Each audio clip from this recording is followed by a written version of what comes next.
किरीटो यूजियो से लड़ते हुए अपने शब्दों से यूजियो का याददाश्त को वापस लाने का कोशिश करता है। वो उन सब पुराने बातों का याद उसे दिलवाता है और वो ये भी बताता है कि हम लोग यहाँ पर एलिस के लिए आए हुए थे। वो एलिस का नाम सुनकर कुछ सेकंड के लिए रुक जाता है। वे दोनों एक दूसरे को टक्कर का लड़ाई दे रहे हुए होते हैं। किरीटो यूजियो का पावर को देखते हुए वो कुछ अलग तरीके से उसके ऊपर अटैक करने का कोशिश करता है। वो इस चीज पर कामयाब होने ही वाला था, तभी यूजियो किरीटो के ऊपर बर्स्ट अटैक कर देता है, जिससे किरीटो उसके नजदीक भी जा नहीं पाता है। एलिस कहती है ये हद से ज्यादा पावरफुल हो चुका है, अभी ये तुम्हारा वो फ्रेंड नहीं रहा, क्योंकि रिचुअल के जरिए भी कोई भी इतना पावरफुल नहीं बन सकता है और ये जिन मूव सब का यूज कर रहा है वो काफी एडवांस है, इसीलिए इसे मुझे हैंडल करने दो। पर किरीटो को ही उससे लड़ना था। वो यूजियो के ऊपर काफी रफ्तार से चार्ज कर देता है। वे दोनों अभी भी फुल टू टक्कर की लड़ाई लड़ रहे थे और वे दोनों एक साथ एक दूसरे को घायल कर रहे थे। तभी यूजियो अपना स्पेशल मूव किरीटो के ऊपर आजमाता है, पर किरीटो उसे रोक लेता है। किरीटो कहता है ये तो वाल्टो का मूव है और वो यूजियो को इस चीज को भी याद करने को कहता है, उस बंदे को जिसने यूजियो को इस मूव को सिखाया। पर ये तो पोंटिफिक्स का ही गुण गाने लगता है कि मैं उसके लिए ही जी रहा हूँ और उसने ही मुझे ये सब दिया। किरीटो को तभी याद आता है कि इनके सिर में वो फिट है जिनसे इनका मेमोरी सब ब्लॉक होता है और वो सोचने लगता है अगर मैं इसे और भी चीजें सब याद दिलाऊं तो शायद वो निकल सकता है। पर ये भी है कि पोंटिफिक्स का स्पेल काफी स्ट्रॉन्ग है, अगर ये है तो मैं अपने सोर्स टेक्निक के जरिए इसको इसकी याददाश्त लाने में जरूर मदद करूंगा। और इस बार किरीटो लड़ते हुए उसे वो सब बताने लगता है कि विलेज में कौन कौन है और कौन कौन इसका वेट कर रहे हैं, और साथ ही वो लोग जिस जगह पर ट्रेन कर रहे थे उनका भी याद दिलवाता है और वो उन दोनों लड़कियों को भी याद करने को कहता है। और वो ये भी कहता है कि हम लोग यहाँ पर एलिस को वापस ले जाने के लिए आए हुए थे। यूजियो को थोड़ा बहुत याद आने लगता है, वो अपने बचपन का उन भुलाए यादों को भी देख पाता है। यूजियो तभी रुक कर एक मुस्कुराहट देता है और देख कर ऐसा लग रहा हुआ होता है जैसे कि यूजियो को एलिस याद आ गया, लेकिन तभी वो अपना इनहेंस आर्मामेंट एबिलिटी का यूज करते हुए एलिस को बंदी बना लेता है और किरीटो को जमा देता है।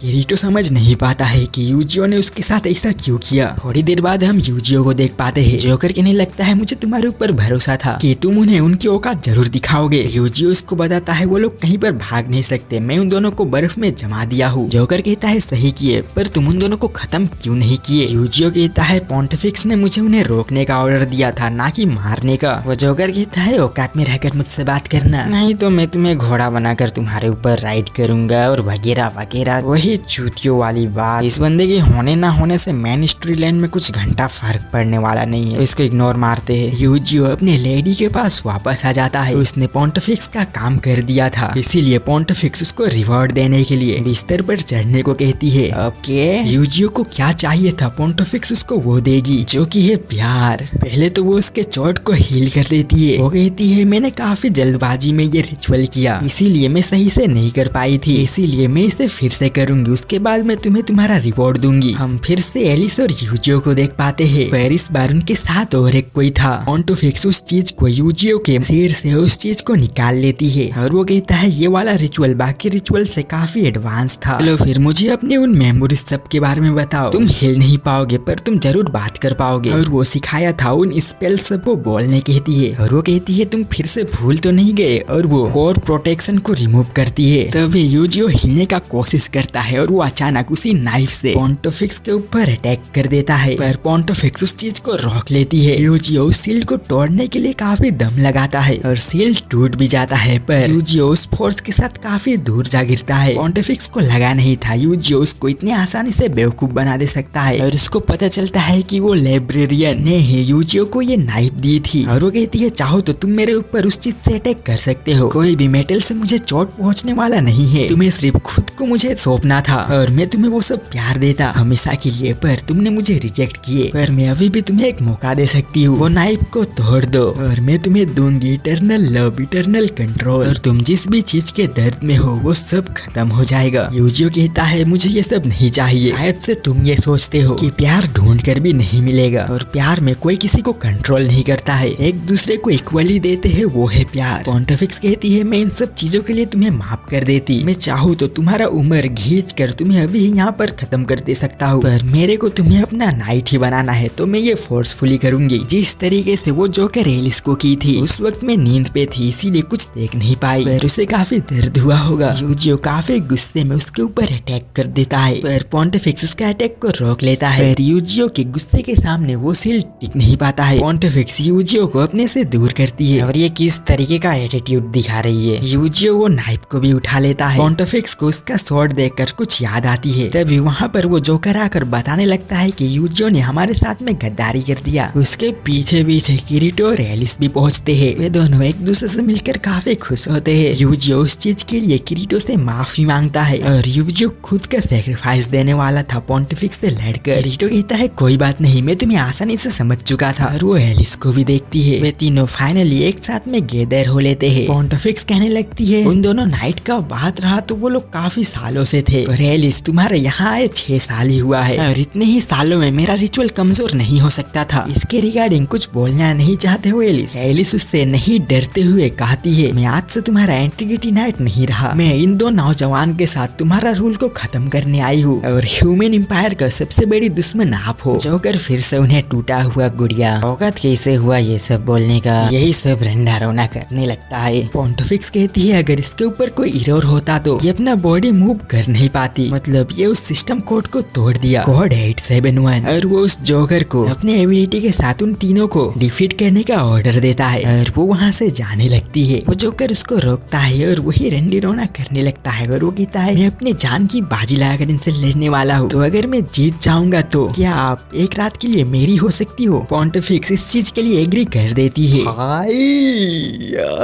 बहुत हुआ। ओके, ये बंदा ये सुनने के बाद में काफी एक्साइटेड हो जाता है, और ये बंदा अपना चूतियापा स्किल का यूज करने लगता है, और वो बड़ा सा आग का दानव बन जाता है। भाई वीडियो खत्म, मैं चला क्रोम ब्राउजर में एनिमे देखने, और बाकी तुम्हें आगे का एपिसोड देखना है तो लेफ्ट राइट कहीं पर भी क्लिक करके देख लो। तब तक के लिए मैं चलता हूँ, बाय।